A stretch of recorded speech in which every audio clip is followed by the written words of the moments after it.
எல்லாருக்கும் வணக்கம். ஆம்ஸ்ட்ராங் என்பது ஒரு மனிதனுடைய பெயர் அல்ல, ஒடுக்குமுறைக்கு எதிரான ஒரு வடிவமா, ஒரு உருவமா தான் நான் பார்க்கிறேன். எல்லாருக்கும் எல்லாம் சமமா கிடைக்கணும்,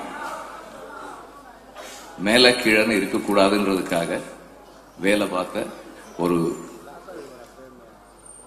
ஒரு மிக ஆளுமையான கரிஸ்மாட்டிக்கான ஒரு லீடர்.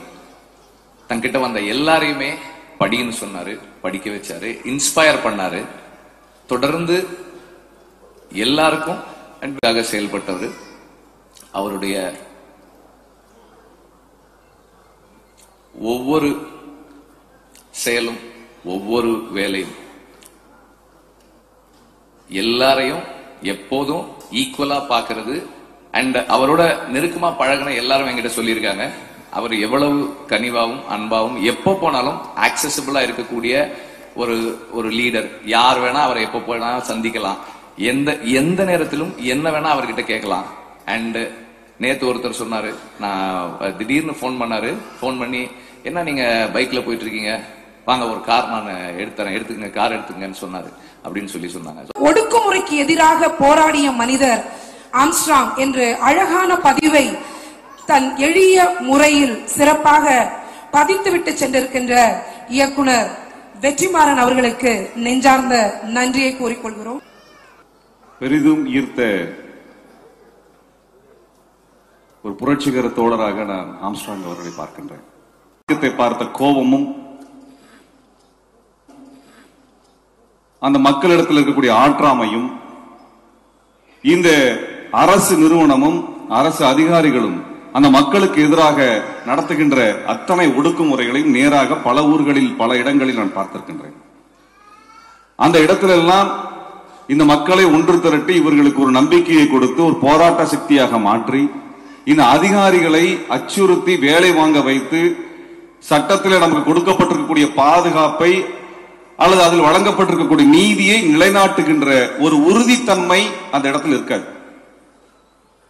எல்லாம் நாம் பேசுவோம், நாம் கொள்கை புரிந்தவர்களாக இருப்போம், சித்தாந்தங்களை வாசித்து விவாதித்து தெளிந்தவர்களாக இருப்போம், அமைப்பாக இருப்போம், உறுப்பினர்களாக இருப்போம்.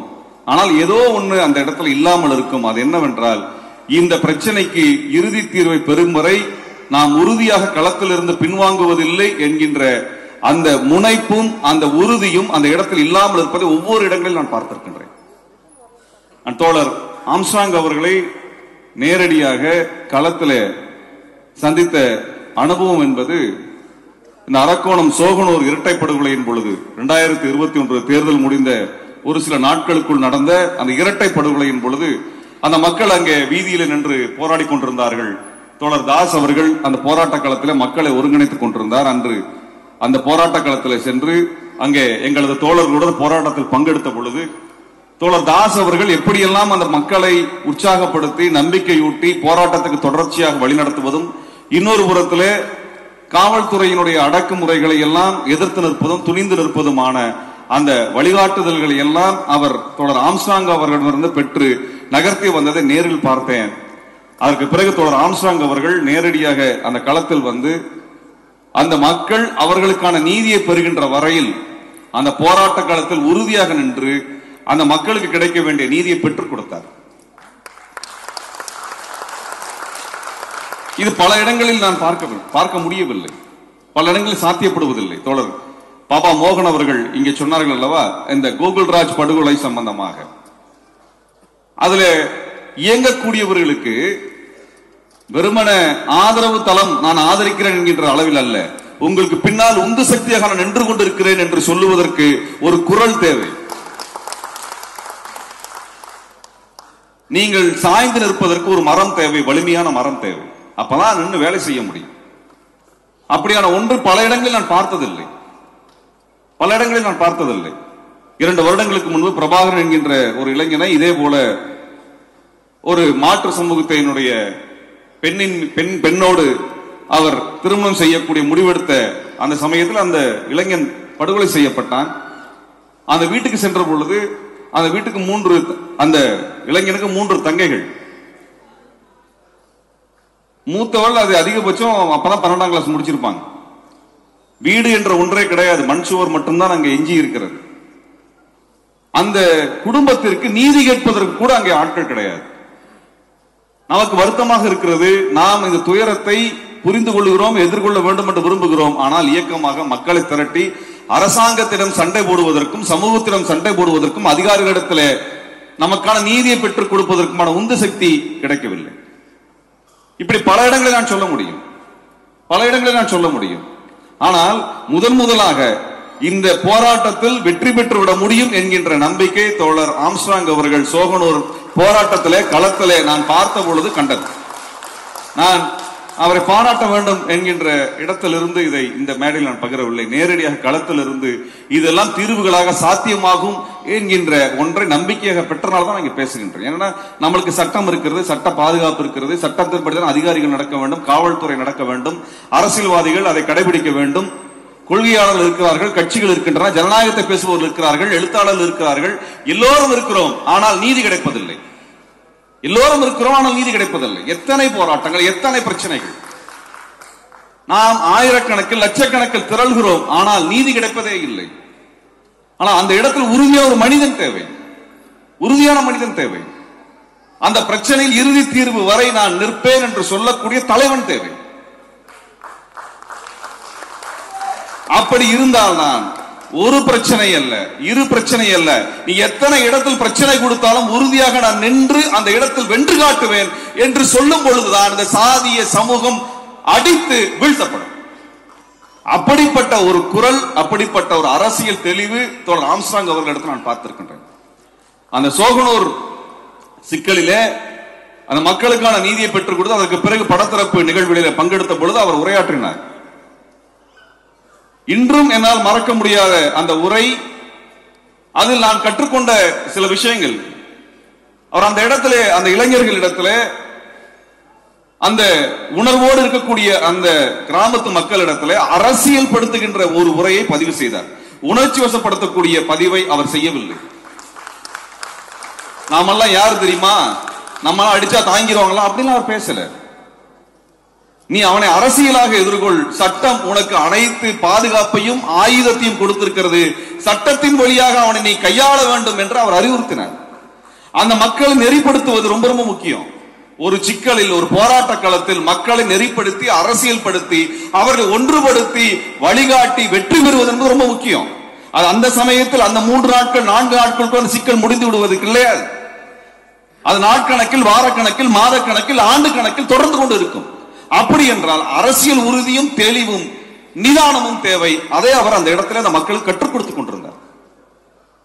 நீ 2 கொலை விழுந்துருச்சுன்னா நீ போய் திரும்ப கொலை பண்ணிட்டு இருக்காத. அதுக்கு பிறகு உனது குடும்பம் பாதிக்கப்படும், அங்கே 2 குடும்பம், இது தொடர்ச்சியாக பழியாக மாறி மாறி நடந்து கொண்டிருந்தால் பிரச்சனை தீராது. ஆனால் சட்ட ரீதியாக அவனை நீங்கள் நீதிமன்றத்தில் நிறுத்தி தண்டனை வாங்கி கொடுத்தீர்கள் என்றால் அது அனைவருக்கும் ஒரு பாடமாக அமையும். அதன் மூலமாகத்தான் நீங்கள் இந்த சாதியத்தை ஒழிக்க முடியும். அங்கே எதிரியாக அவர் முன்னிறுத்தியது சாதியை ஒழிய அங்கே கொலை செய்த தனி மனிதர்களை அல்ல. அங்க சாதியைத்தான் எதிரியாக முன்னிறுத்தினார். அந்த உரை ரொம்ப ரொம்ப முக்கியமான உரை. அவையெல்லாம் புத்தகமாக மாற்றப்பட வேண்டும் என்ற விருப்பத்தையும் இச்சமயத்தில் நான் தெரிவித்துக் கொள்கின்றேன்.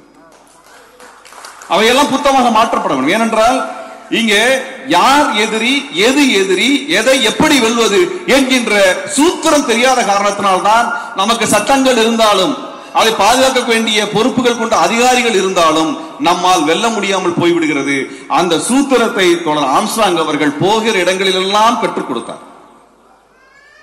அதற்கு பிறகு நான் அவரை சந்தித்தது தோழர் ரஞ்சித் அவர்கள் ஒருங்கிணைத்த கிட்டத்தட்ட 2 வருடம் ஆகிறது, 2-3 வருடம் ஆகிறது. இதே நவம்பர் 26ஆம் தேதி அண்ணல் அம்பேத்கர் அவர்கள் சட்டத்தை கையில் அளித்த நாளை முன்னிலைப்படுத்தி நடத்திய ஒரு கருத்தரங்கத்தில் அவர் சந்தித்தேன். அதில் அவர் ஆற்றிய உரை என்பது வரலாற்று சிறப்பு மிக்க உரை. அது ஏன் வரலாற்று சிறப்பு மிக்கது அப்படின்னா, அண்ணல் அம்பேத்கர் அவர்களை பாராட்டி பேசுவதல்ல, போற்றி பேசுவதல்ல, கொண்டாடுவதல்ல, ஆனால் அவர் ஏன் கொண்டாட வேண்டும் என்கின்ற வரலாற்று பின்புலத்தை சொல்லுவதுதான் அவருடைய சிறப்பு. அதைத்தான் ஆம்ஸ்ட்ராங் அவர்கள் போரிடத்துல எல்லாம் செய்தார். அவர் அலங்கார பேச்சுக்கு சொந்தக்காரராக நான் பார்க்கவில்லை.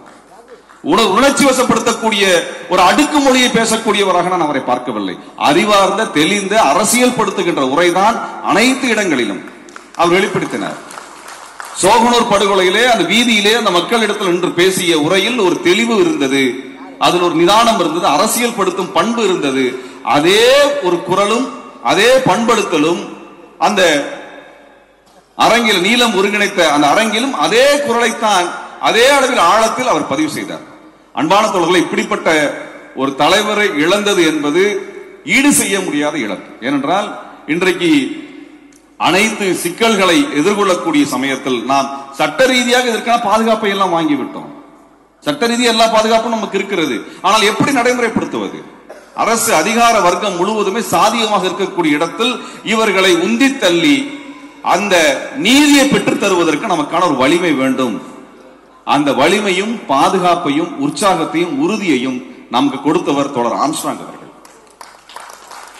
அதுதான் அவர் நமக்கு கற்றுக் கொடுத்திருக்கிறார்.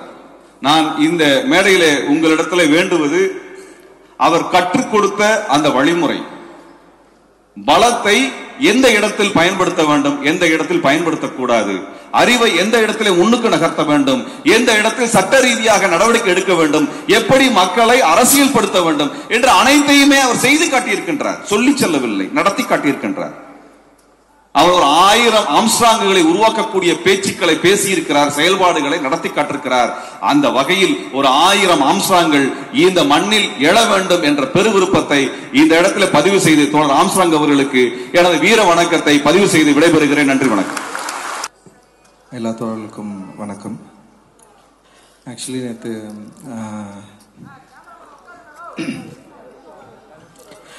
என்னுடைய கனவுல அண்ணன் வந்தார். நேற்று அதுதான் அந்த ஒயிட் அண்ட் ஒயிட்ல இருந்தாரு. அவருக்கு பின்னாடி நிறைய பேர் இருக்காங்க. ஆனா அவருக்கு பின்னாடி ஒரு பெரிய கூட்டம் வருது. அந்த கூட்டத்தை பார்த்துட்டு எனக்கு பயம் வந்துடுது. பயம் வந்தோடனே எனக்கு ஒரு பெரிய சந்தேகம் வருது. அது வேற ஏதோ ஒரு கூட்டம், அண்ணனை தாக்க வர கூட்டம் அப்படின்ற மாதிரி எனக்கு தோணுது. தோன்றப்ப நான் ஒரு நல்ல ஒரு மேடான ஒரு இடத்துல இருந்து நான் பார்க்குறேன். அண்ணன் கொஞ்சம் அந்த சில மரம் செடி கொடிகளுக்குள்ள புகுந்து நடந்து வந்துட்டு இருக்காரு. அவர் கூட ஒரு சின்ன கூட்டம் இருக்கு. அவர் பின்னாடி ஒரு பெரிய கூட்டம் வந்துட்டு இருக்கு. அவங்க ரொம்ப ஃபோர்ஸ்ஃபுல்லா அண்ணனை நோக்கி ஓடி வந்துட்டே இருக்காங்க. நான் பார்த்துட்டேன். அதை நான் பார்த்துட்டு நான் கத்துறேன். ஆனா பின்னாடி வராங்கன்னு சொல்லிட்டு நான் கத்துன உடனே அண்ணன் என்ன பண்றாருன்னா ஒரு பாதுகாப்பான இடத்துக்கு வந்துடுறாரு. வந்துட்டு வராரு. வந்ததுக்கு அப்புறம் என்ன நடக்குதுன்னு எனக்கு தெரியல. அண்ணன் பயங்கர சேஃப் ஆயிடுறாரு. அண்ணனுக்கு எந்த பிரச்சனையும் இல்லை. அண்ணன் பின்னாடி கூட்டம் செதறி ஓடிடுது. ஸோ இது எனக்கு நேற்று நைட்டு வந்த கனவு. அண்ணன் வெட்டப்பட்ட செய்தி கேட்ட உடனே அண்ணன் எப்படியாவது உயிர் பொழிச்சிடணும்னு சொல்லிட்டு இயங்கின அந்த ஒரு நிமிடத்தோடைய ஒரு தொடர்ச்சியா நான் இந்த கனவை பார்க்குறேன். இந்த கனவு என்னுடைய கனவு மட்டும் இல்லை, இங்க இருக்கிற எல்லாருடைய கனவா அது இருக்கும்.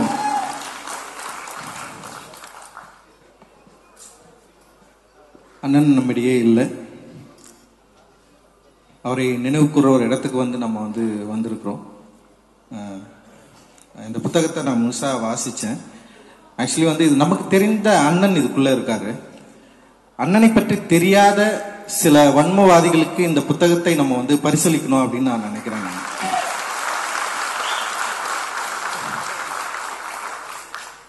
அண்ணன் கொலையுண்ட உடனே இந்த அரசாங்கத்தை பற்றி, குறிப்பா இந்த திமுக அரசை பற்றி எந்த தீங்கும் நேரிடக்கூடாது அப்படின்னு உடனே தீர்ப்பெழுதிய பல வன்மவாதிகள் இங்க இருக்காங்க. அந்த வன்மவாதிகள் அவர்களுடைய தீர்ப்பில் ஒரு ரவுடி இறந்ததுக்கா இவ்வளவு பிரச்சனை, ஒரு ரவுடி இறந்ததா இங்க சட்டம் ஒழுங்கு சீர்கெட்டு போச்சு அப்படின்ற பல குரல்களை எழுப்பின அந்த வன்மவாதிகளுக்கு நிச்சயமா இந்த அண்ணனை பற்றி தெரிந்திருக்க வாய்ப்பில்லை. இந்த அண்ணனை அவர்களுக்கு நம்ம அறிமுகப்படுத்த வேண்டிய தேவை நமக்கு இருக்குன்னு நான் நினைக்கிறேன். நமக்கு இந்த புத்தகத்தை கொடுத்து அவர் என்னெல்லாம் செஞ்சிருக்காரு, அவருடைய சாதனைகள் என்ன, ரொம்ப சைலண்டா எவ்வளவு பெரிய வேலையை செஞ்சிருக்காரு. இங்க இருக்கிற பெரும் மதிப்புக்குரிய நிறைய கட்சிகள் இருக்கு, நிறைய பவர்ஃபுல்லான கட்சிகள் இருக்கு, நிறைய தலித் மூவ்மெண்ட்ஸ் இருக்கு. அந்த மூவ்மெண்ட்ஸை விட அந்த மூவ்மெண்ட்ஸோட சேர்ந்து ரொம்ப சைலண்டா மிகப்பெரிய வேலைகளை வந்து அவர் செஞ்சு முடிச்சிருக்காரு. ரொம்ப சாதாரண விஷயம் கிடையாது அப்படின்றத வந்து அவங்க வந்து தெரிஞ்சுக்கணும். ஆனா இது மூலமா அவங்க திருப்தி அடைவாங்களான்னு எனக்கு தெரியல. ஏன்னா நமக்கு சம்பந்தமே இல்லாத, அதாவது தோழமை உணர்வோடு இருந்த நிறைய யூடியூபர்ஸ் கூட வந்து அந்த இடத்துல வந்து ரொம்ப பெரிய மௌனத்தை காத்தாங்க. அவர் வந்து அவர்களுக்கு எப்படி இவர் கொல்லப்பட வேண்டியவரா தெரிஞ்சாருன்றது வந்து ஒரு பெரிய சந்தேகம் இருந்தது. இந்த அரசின் சட்ட ஒழுங்கு சீராக இருக்கிறது அப்படின்றத காப்பாற்றுவதற்காக எல்லா யூடியூபர்ஸும் வந்து அண்ணன் மேல மிகப்பெரிய பழியையும் குற்றமும் சுமத்தி அவர் ரொம்ப மோசமா வந்து சித்தரிச்சுட்டே இருந்தாங்க. அதுக்கப்புறம் நம்ம எல்லாருமே வந்து பேச ஆரம்பிச்சோம், சமூக வலைதளங்கள்ல பேச ஆரம்பிச்சோம். அதுக்கப்புறம் வந்து அவர் பேசின காணொலிகள் நிறைய மக்களை போயிட்டு ரீச் ஆச்சு. நிறைய பேர் பார்த்துட்டு இவர்தானான்னு சொல்லிட்டு, இப்படி ஒரு மனிதரா, இப்படி ஒரு நல்லெண்ணம் கொண்டவரா, குறிப்பா வந்து முரண்பட்ட சாதிகளுக்கிடையே வன்மத்தை விதைக்காம, வன்முறையை தூண்டாம நம்ம எல்லாரும் ஒன்னா இருக்கணும்னு பேசின அவருடைய நிறைய காணொலிகள் வந்து மக்களால் மிகப்பெரிய அளவுல வந்து பாராட்டப்பட்டது. அது நிறைய ஷேர் பண்ணாங்க. நிறைய நண்பர்கள் தோழர்கள் என்கிட்ட வந்து பேசினாங்க. அந்த டைம்ல தான் வந்து, ஓ இவர் தான் ஆம்ஸ்ட்ராங் அண்ணனா, இப்படிப்பட்டவர் தான் ஆம்ஸ்ட்ராங் அண்ணனா, எங்களுக்கு அவரை பற்றி தெரியாம இருந்தது அப்படின்னு சொல்லிட்டு அதுக்கப்புறம் நம்ம தோழர்கள் நிறைய பேர் பேசினது மூலமா ஒரு பெரிய ஒரு பாய்ச்சல் நிகழ்ந்தது. அது அந்த ஏற்கனவே அண்ணன் மறைவை ஒட்டி அவருடைய இறப்பை ஒட்டி பேசப்பட்ட கருத்துக்களுக்கு ஒரு பதில் கருத்தா அது அமைஞ்சது. அந்த அமைஞ்சதன் அடிப்படையில் எப்படி வந்து தமிழக காவல்துறை வந்து உடனடியா ஒரு தீர்ப்பை எழுதினாங்கல்ல, இது வந்து ஆற்காடு சுரேஷுடைய படுகொலைக்கு வந்து எதிர்படுகொலை அப்படின்னு சொல்லிட்டு உடனடியா இது வந்து ரவுடிகளுடைய சண்டை அப்படின்னு சொல்லிட்டு தீர்ப்பு எழுதினாங்கல்ல. அப்படி இல்ல, இதுக்கு பின்னாடி ஏதோ ஒரு மறைமுக திட்டம் இருக்குது, ஒரு பெரிய செயல் திட்டம் இருக்கு. அந்த செயல் திட்டத்தின் அடிப்படையில் தான், அரசியல் காரணங்களுக்காக தானே அண்ணன் படுகொலை செய்யப்பட்டிருக்கிறார் அப்படின்னு நம்ம எவ்வளவு நம்ம பேசினதுக்கு அப்புறமும் அதை பற்றி புரிந்து கொள்ளாதவர்கள் அதன் பிறகு தலைமையேற்ற திரு அருண் அவர்களுடைய தலைமையில, கமிஷனரோட தலைமையில ஒரு விசாரணை தொடங்கினதுக்கு அப்புறம் இந்த கொலைக்கு பின்னாடி பல திட்டங்கள் இருந்ததை அவங்க வந்து கொண்டு வந்தாங்க. அண்ட் அதோட பெரிய விசாரணை வளையத்துக்குள்ள பல பேர் உள்ள வந்தாங்க. டெய்லி ஒவ்வொருத்தரும் வந்துட்டே இருந்தாங்க. யாரா இது, இவ்வளவு பேர் இருக்காங்க, அவர் தெருவுல இருந்து ஒருத்தர் வராரு, அங்கிருந்து ஒருத்தர் வரான், இங்கிருந்து ஒருத்தர், வழக்கறிஞர்கள் வராங்க, எக்கச்சக்கமான பேர் லிஸ்ட் வந்துட்டே இருக்கு. கிட்டத்தட்ட இன்னைக்கு வரைக்கும் லிஸ்ட் முடியவே இல்லை. இப்ப கிடைச்சிருக்கிற லிஸ்ட் வரைக்கும் வந்து கிட்டத்தட்ட பார்த்தா ஒரு 27க்கு மேல வந்து வந்திருக்கு. சோ இதுதான் வந்து நிரந்தரமானதா, இதுதான் சரியானதா அப்படின்றதுலயும் வந்து நம்ம விவாதிக்க வேண்டிய தேவை இருக்கு அப்படின்னு நான் நினைக்கிறேன். நான் அந்த 16 பக்கம் அந்த அறிக்கையை நான் வந்து படிச்சது மூலமா அது என்ன எனக்கு தோணுச்சு. அப்புறம் நம்ம வந்து போயிட்டு வந்து கமிஷனரை சந்திச்சது மூலமா, சில போலீஸ் அதிகாரிகளை வந்து சந்தித்தது மூலமா அவர்கள் இந்த வழக்கை எப்படி பார்த்தாங்க, எப்படி பார்க்கறாங்க, அவர்களுக்கு வந்து ஏதோ ஒரு வகையில இரண்டு நடந்திருக்கு. ஒன்னு வந்து ஒரு சீரிய விசாரணை நடந்திருக்கு. இன்னொரு இடத்துல வந்து தங்களுக்கு அனுகூலமான ஒரு ஸ்கிரிப்ட, தங்களுக்கு அனுகூலமான ஒரு என்ன சொல்றது, ஒரு விசாரணை வளையத்தை இதுதான் வந்து அவங்களுடைய கடைசி அறிக்கையா வந்து கொடுத்திருக்கிறதா நான் வந்து பாக்குறேன். இதற்கு பின்னாடி விடுபட்டு போயிருக்கிறத நான் சில விஷயங்களை வந்து நான் வந்து நம்புறேன். நம்முடைய தோழர்களும் நம்பவும் நினைக்கிறேன். நம்முடைய வழக்கறிஞர் குழு வந்து தயவு செஞ்சு அந்த அறிக்கையை வாங்கி படிச்சு வந்து இதுல இருக்கிற அவர்கள் விடுபட்டு போன, இல்ல வந்து அவர்கள் விசாரிக்காமல் விட்டு போன, அவர்கள் சில அரசியல் காரணங்களுக்காக சிலதை வந்து உள்ளிழுக்காம சிலதை வந்து அப்படியே வந்து வெளியே வச்சிருக்காங்க. ஸோ அதை எல்லாத்தையும் வந்து நம்ம வந்து ஒரு மறு விசாரணைக்கு உட்படுத்த வேண்டிய தேவை நமக்கு இருக்கு அப்படின்னு நான் நினைக்கிறேன். தயவு செய்து இந்த சட்ட போராட்டத்தை நம்ம வந்து பண்ணியே ஆகணும். ஏன்னா அந்த 16 பக்கத்திலேயே பாத்தீங்கன்னா ஒரு 3 பேரோட அக்கௌண்ட்ல பெரிய அளவுல தொகை வந்திருக்கு. அந்த பெரிய அளவு தொகை என்னன்னா, ஒருத்தர் வந்து 1,40,00,000 ஒரு தொகை இருக்கு, ஒருத்தருக்கு 41 லட்சம் ரூபாய் ஒரு தொகை இருக்கு, அப்புறம் 29 லட்சம் ரூபாய் ஒரு தொகை. இது மாதிரி வந்து விதவிதமான வந்து தொகைகள் வந்து பரிமாறப்பட்டிருக்கு, உள்ள வந்திருக்கு. அதை பற்றி காவல்துறை என்ன சொல்லியிருக்காங்கன்னா, அதுல இதை பற்றிய மேற்படி விசாரணை தொடர்ந்து கொண்டிருப்பதாக அதுல வந்து சொல்லியிருக்காங்க. ஆனா வந்து 5000 பக்கங்கள் கொண்ட அந்த விசாரணை அறிக்கையில் அதை பற்றி இருக்குதா அப்படின்னு எனக்கு தெரியல. நம்முடைய தோழர்கள் தான் அதை வந்து தயவு செஞ்சு அதை படிச்சு வந்து நம்ம வந்து புரிஞ்சுக்கணும் அப்படின்னு நான் நினைக்கிறேன்.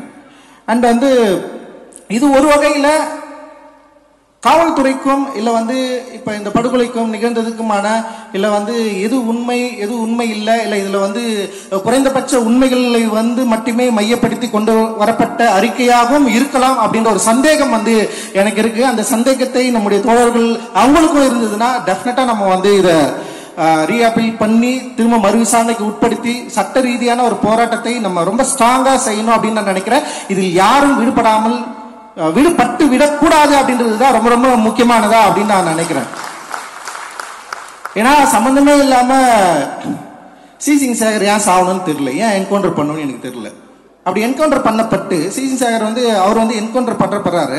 அவர் என்கவுண்டர் பண்ணப்பட்டு அந்த கொலைக்கும் அந்த என்கவுண்டருக்கும் ஆம்ஸ்ட்ராங் கொலைக்கும் எந்த சம்பந்தமும் இல்லைன்னு சொல்றாங்க. ஆனா ஆம்ஸ்ட்ராங்கோட படுகொலை நிகழ்ந்த உடனே முதல்ல வந்த பேர் சிசிங் சேகர் தொடர்பு இருக்கலாம் அப்படின்ற ஒரு பேர் அடிபட்டது. ஆனா சிசிங் ராஜ். சோ அப்படி ஒரு பேர் உள்ள வருது. ஆனா அவர் படுகொலை செய்யப்படுறாரு. அண்ட் இந்த என்கவுண்டர் உண்மையிலேயே இந்த கொலைக்கு சம்பந்தப்பட்ட என்கவுண்டரா இல்ல கொலைக்கு சம்பந்தப்படாத என்கவுண்டரா அப்படின்ற கேள்வியை நம்ம கேட்க வேண்டிய தேவை இருக்கு. அப்ப சிசிங் ராஜா ஏன் நகரத்துக்குள்ள வராரு, யாரையெல்லாம் சந்திக்கிறாரு, அவருக்கும் இங்க இருக்கிறவங்களுக்கும் என்ன பிரச்சனை இருக்கு, ஏன் அவர் படுகொலை செய்யப்படுறாரு, அவர் படுகொலை செய்யப்படுவதன் மூலமாக என்ன இங்க நடந்திருக்கலாம், அது பின்னாடி ஏதாவது உண்மை இருக்கா அப்படின்ற சந்தேகம் எழாமல் இல்லை. அந்த சந்தேகத்திற்கு இங்க இருக்கிற காவல்துறை பதில் சொல்லியே ஆக வேண்டும். இது எங்களுடைய உரிமை. இதை நீங்க உதாசீனப்படுத்தவே முடியாது. எங்களுடைய அடிப்படை உரிமை. நாங்கள் இழந்திருக்கிறோம் எங்கள் தலைவரை, எங்கள் அண்ணனை நாங்கள் இழந்திருக்கிறோம். ஸோ இதுல காவல்துறை ஃபர்ஸ்ட் சந்திக்கிறப்ப அவங்க சொன்னாங்க வெல் ஸ்கிரிப்டட் மர்டர் இது. ஏன்னா ஃபர்ஸ்ட் ஆற்காடு சுரேஷோடைய அந்த அவரை படுகொலை செஞ்சதுக்காக செய்யப்பட்டதா ஒரு திட்டத்தை கூட்டி இது செஞ்சு இதை பண்ணியிருக்காங்க அப்படின்னாங்க. அண்ட் அதுக்கப்புறம் ஒரு பெரிய விசாரணை வளையம் வந்தது. அதுல நிறைய பேர் நம்மவும் கம்ப்ளைண்ட் பண்ணோம், நிறைய பேர் விசாரிச்சாங்க. அந்த விசாரிச்சதுல ஸோ இது இப்போ வந்திருக்கிறது நமக்கு நம்முடைய இப்ப நம்ம தோழர்கள் நம்முடைய வழக்கறிஞர்கள் எல்லாருமே இருக்காங்க, அண்ணி இருக்காங்க, நிறைய பேர் எல்லாருக்குமே தெரியும் என்ன நடந்ததுன்னு. சில சந்தேகமான விஷயங்கள் நிறைய இருக்கு. அந்த சந்தேகமான விஷயங்களை கூட நம்ம லேசா விட்டுடாம அதற்கு முறையான விசாரணை டெஃபினட்டா தேவை அப்படின்றதுல நம்ம எல்லாரும் உரிமை, அதாவது பயங்கர ஃபோர்ஸ்ஃபுல்லா இருக்கணும் அப்படின்னு நான் நினைக்கிறேன். ஏன்னா இது ரொம்ப சாதாரணமா விட்டுற முடியாது. இப்ப என்ன எழுதுறாங்கன்னா லைக் இந்த இந்த அறிக்கை வெளியே வந்ததுக்கு அப்புறம் என்ன எழுதிட்டு இருக்காங்கன்னா அதான் நாங்க தான் முன்னாடியே சொன்னல, இது ஒரு ரவுடி கும்பலுக்குள்ள நடந்த சண்டை. திரும்ப அதே வன்மத்தை கக்கக்கூடிய இடத்துல நிக்கிறாங்க. நீங்க தான் நீங்க டிஎம்கே கவர்மெண்ட்டை நீங்க அக்யூஸ் பண்ணீங்க. ஒரு அரசு கிட்டத்தட்ட 2018 இருந்து இப்ப அதுல ஒண்ணு இருக்கு, சிவகுமார் மயிலை சிவகுமார் கிட்ட போயிட்டு 18 போயிட்டு பாம்பு வாங்கியிருக்கிறதா ஒரு வார்த்தை வருது. அதுல கிட்டத்தட்ட 18 இருந்து அங்கிருந்து தொடங்குது. அண்ணனை மர்டர் பண்ணணும்னு சொல்லிட்டு ஒரு பெரிய பிளான் நடந்துட்டே இருக்கு. அதுவும் சென்னை மாநகரத்துல நடந்துட்டு இருக்கு. அதுவும் இங்க இருக்கிற முக்கியமான ஒரு பகுதியில் நடந்துட்டு இருக்கு. அப்போ இங்க இருக்கிற உளவுத்துறையும் இங்க இருக்கிற காவல்துறையும் இங்க இருக்க இவங்களுடைய வேலை என்ன, ஒரு தலைவர்களுக்கு பின்னாடி இவருடைய அச்சுறுத்தல் இருக்குது, அந்த அச்சுறுத்தலை பற்றி அவர்களுடைய யோசனை என்ன, ஏன் இதை பற்றி அவர்கள் யோசிக்கவில்லை அப்படின்ற கேள்வி எழாமல் இல்லை. அந்த கேள்விக்கு அவங்க பதில் சொல்ல வேண்டிய தேவை இருக்கிறதா நான் பாக்குறேன். திருப்பி இப்படி ஒரு கேள்வி கேட்கறது மூலமாக நீங்க அரசை குற்றம் சாட்டத்துல திரும்பி நிக்கிறீங்க. இதுக்கு அரசும் இதுக்கும் சம்மந்தப்படல. இது எந்த அரசா இருந்தாலும், திமுக அரசு இல்ல அதிமுக அரசாகவே இருந்தாலும் நாங்கள் கேள்வி கேட்பது எங்களுடைய ஜனநாயக உரிமை. இந்த உரிமையை நாங்கள் விட்டுக் கொடுப்பதா இல்லை. இதில் மறைந்திருக்கிற பல உண்மைகளை வெளிக்கொண்டு கடைசி வரைக்கும் சட்ட போராட்டம் நம்ம செய்தாக வேண்டிய தேவை இருக்கு. இது பயப்பட வேண்டிய அவசியமே இல்லை. ஏன்னா இதுல நிறைய, அதாவது லைக் இப்ப இதுல எழுதப்பட்டது சிலதுதான், ஆனா எழுதப்படாதது எக்கச்சக்கமா இருக்கு. அவர் மக்களுக்காக செஞ்ச உதவிகள் அப்படின்றது நிறைய இருக்கு. அண்ட் இன்னைக்கு மதவாதம் பயங்கர ஒரு ஃபெரோசியஸா இருக்கிறப்போ ஒரு பௌத்த பண்பாட்டு ஒரு மையத்தை உருவாக்கி இவ்வளவு மக்களை பௌத்தத்தை நோக்கி திருப்புறது அப்படின்றது ஒரு சாதாரண விஷயம் கிடையாது. இது ஒரு பெரிய லெகசியை ஏற்கனவே பாபா அம்பேத்கர் இழுத்து கொண்டு விட்ட தேரை இழுத்து கொண்டு போகிற மிக முக்கியமான வேலை. அது அன்னையிலோனே ஸ்டாப் ஆயிடுச்சு இல்ல, அப்படி நிக்குது இல்ல அது.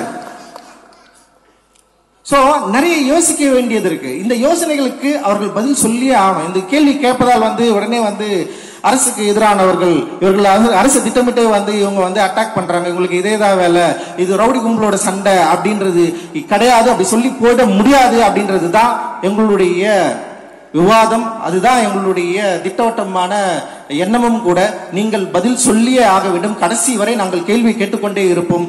உங்களுடைய அறிக்கைக்காக நாங்கள் காத்து கொண்டிருக்கிறோம். அன்னிக்கிட்டையும் ஆனந்தன்கிட்ட எல்லார்கிட்டையும் நான் வந்து வைக்கிற கோரிக்கை என்னன்னா, வருகிற அந்த அறிக்கையை தயவு செய்து ஒரு வழக்கறிஞர் குழுவை வைத்து தீவிரமாக அதை படித்து விட்டு நமக்கு கரெக்டான ஒரு பதிலை நம்ம சொல்லணும். நம்ம சைட்ல இருந்து ஒரு பதிலை சொல்லணும். நம்முடைய சந்தேகங்களையும் பிரச்சனைகளையும் திரும்ப வந்து ஃபைல் பண்ணி அதுக்கு பதில் சொல்ல வைக்க வேண்டிய தேவையை நம்ம வந்து உருவாக்கணும். அதற்கான பிரஷரை வந்து உண்டாக்கக்கூடிய ஆட்களாக நம்ம மாறணும் அப்படின்றதுதான் என்னுடைய ஒரு வேண்டுகோளா நான் இங்க வந்து வைக்கிறேன். அண்ட் இன்னொரு ஒரு விருப்பமும் வேண்டுகோளும் நான் வந்து வைக்கிறேன். ஏன்னா பொதுவாக அண்ணன் சம்மந்தப்பட்டவர்கள்கிட்ட நான் நிறைய பேசிட்டே இருந்ததுல நிறைய டிஸ்கஷன் வந்து நடந்திருக்கு. அந்த டிஸ்கஷன் என்னன்னா, இப்ப நான் வந்து என்னன்னா சமூக மாற்றம் நிகழ்ந்த உடனே வந்து அரசியல் மாற்றம் நிகழ்ந்துரும் அப்படின்னு வந்து நான் கொஞ்சம் பேசிட்டே இருப்பேன். அந்த அண்ணன் கூட இருக்கிறவங்க நிறைய பேர் வந்து ஃபைட் பண்ணி, இல்ல அரசியல் மாற்றம் தான் ஃபர்ஸ்ட், அதுக்கப்புறம் சமூக மாற்றம் அப்படின்னு சொல்லுவாங்க. பாபா சாஹேப் அம்பேத்கர் வந்து அரசியல் மாற்றமும் சமூக மாற்றமும் வந்து வேறு வேறு பாதை இல்ல, ஒரு வழி பாதை, 2 பாதையும் போயிட்டு தான் நம்ம வந்து அதை சேஞ்ச் பண்ண முடியும் அப்படின்னு சொல்றாரு. ஆனா அரசியல் ரீதியான மாற்றத்தை உருவாக்க நம்ம என்ன பண்ண போறோம் அப்படின்றது வந்து ரொம்ப முக்கியமானதா நான் வந்து பாக்குறேன். ஸோ இங்க பகுஜன் சமாஜ் கட்சி தோழர்கள் நிறைய பேர் இருக்கிறீங்க. அண்ட் வந்து நிறைய பகுதிகளில் நம்ம வந்து இருக்கிறோம். ஸோ நம்ம வந்து ஒரு டார்கெட்டோடைய ஒரு திட்டத்தோட ஒரு நம்முடைய இந்த 2026 அரசியலை நம்ம வந்து பார்க்கணும் அப்படின்னு நான் நினைக்கிறேன். ஸோ அது வந்து நம்முடைய அண்ணனுக்கு செய்கிற காணிக்கையாக, நம்ம அண்ணன் விரும்பியதை செய்கிற ஆட்களாக நம்ம மாறுவதற்கான ஒரு வாய்ப்பு நமக்கு வந்து இருக்கு. அந்த வாய்ப்பு என்னன்னா, திருமதி ஆம்ஸ்ட்ராங் அவர்களை ஒரு தவிர்க்க முடியாத சக்தியாக மாற்ற வேண்டும் நம்ம எல்லாரும் விரும்பினா, அண்ணன் அவர்களுக்கு நம்ம செய்யக்கூடிய மிகப்பெரிய மரியாதையாக நம்ம நினைச்சோம்னா, அவர்களை நம்ம ரொம்ப திட்டமிட்டு செயல்பட்டு திருவள்ளுவர் மாதிரியான ஒரு தொகுதியில் அவங்க வந்து நிக்க வச்சு அவங்களை வெற்றி பெற வைப்பதற்கு இப்பத்திலிருந்தே வேலை செஞ்சோம்னா டெஃபினட்டா நம்மளால சக்சஸ் பண்ண முடியும். ஏற்கனவே நான் என்ன சொல்றேன், ஏற்கனவே நம்முடைய அண்ணன்கள் தாத்தாக்கள் நம்முடைய நிறைய பேர் வந்து தனித்து நின்று வெற்றி பெற்ற வரலாறு நமக்கு இருக்கு. அதுவும் வட மாவட்டத்தில் நமக்கு அந்த வரலாறு இருக்கு. அந்த வரலாறை மீள் உருவாக்கம் செய்வதற்கான ஒரு வாய்ப்பை நம்ம ஏன் உருவாக்க கூடாது? இங்க தயவு செஞ்சு யோசிங்க. இங்க இருக்கிற எல்லாருமே போயிட்டு ஒரு தொகுதி டார்கெட் பண்ணி ஒர்க் பண்ணலாம். நீங்க யாருன்னு கேக்குறாங்களா, அவங்களுக்கு யாருக்குன்னு நம்ம பதில் சொல்லலாம். ஆம்ஸ்ட்ராங் யாருன்னு கேட்டாங்களே, அவங்களுக்கு ஒரு பதில் சொல்றதுக்கான வாய்ப்பை நம்ம ஏன் உருவாக்க கூடாது? நான் வேலை செய்வதற்கு தயாராக இருக்கு, நான் வரேன், நீங்க எல்லாருமே வாங்க.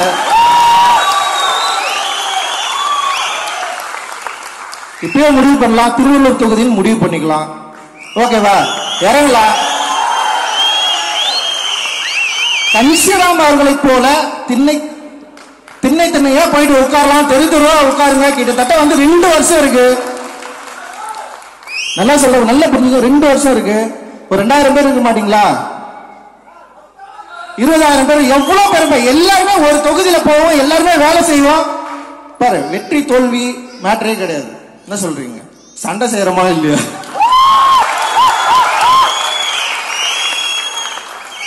சும்மா நீங்க எங்களை எதை கொண்டும் மிரட்ட முடியாது. நான் திருப்பியும் சொல்றேன், எதை கொண்டும் மிரட்ட முடியாது, எதை கொண்டும் எங்களை விலைக்கு வாங்க முடியாது. நாங்கள் விலை போகாதவர்கள். அதான் சொல்றாரு கன்சிராம் வந்து கைக்கூலிகளின் காலம்னு ஒரு புத்தகம் இருக்கு, எல்லாம் தயவு செஞ்சு படிச்சிருங்க. கைக்கூலிகள் வந்து எங்க இருக்கிறாங்க, என்ன பண்றாங்க, என்ன பண்ணிட்டு இருக்காங்கன்னு சொல்லிட்டு பயங்கர கிளியரா பேசியிருக்காரு. சோ கன்சிராம் வழியில் வந்த நீங்கள் கைக்கூலியாக மாறாமல் இருப்பதற்கு ஒரு மிக அற்புதமான திட்டத்தை நம்ம உருவாக்க வேண்டியது இருக்குது. அந்த திட்டம் என்னவென்றால், திருமதி ஆம்ஸ்ட்ராங் அவர்களை வெற்றி பெற வைத்து சட்டமன்றத்தில் அனுப்புவதுதான். அது நம்முடைய திட்டமாக இருக்க வேண்டும். அவங்க வரமாட்டெல்லாம் சொல்லுவாங்க, அதனால பத்தி நம்ம கவலைப்பட வேணாம். தயவு செஞ்சு அவங்க வந்து வரணும். அண்ணி வந்து நீங்க வரணும், நீங்க வந்து நிக்கணும், நீங்க வெற்றி பெறணும். அந்த வெற்றிக்காக நம்ம எல்லாரும் உழைக்க வேண்டிய அவசியமும் தேவை இருக்கு. அண்ணனுக்கு நம்ம செய்ய வேண்டிய அந்த லெகசி இருக்குல்ல. ஆம்ஸ்ட்ராங் அண்ணன் ஒரு ஆள் இருந்தார்ல, பெரம்பூர்னு ஒரு அண்ணன் இருந்தார்ல, எந்த பிரச்சனையா இருந்தாலும் போனாலும் என்னப்பான்னு கேட்டார்ல, என்ன பிரச்சனைன்னு கேட்டார்ல. ஒரு பிரச்சனைன்னா அவர் நேரம் வரணும் 10-15 வழக்கறிஞர்களை அமுச்சு விட்டார்ல, எல்லாரும் பயப்பட வச்சார்ல, அலற விட்டார்ல.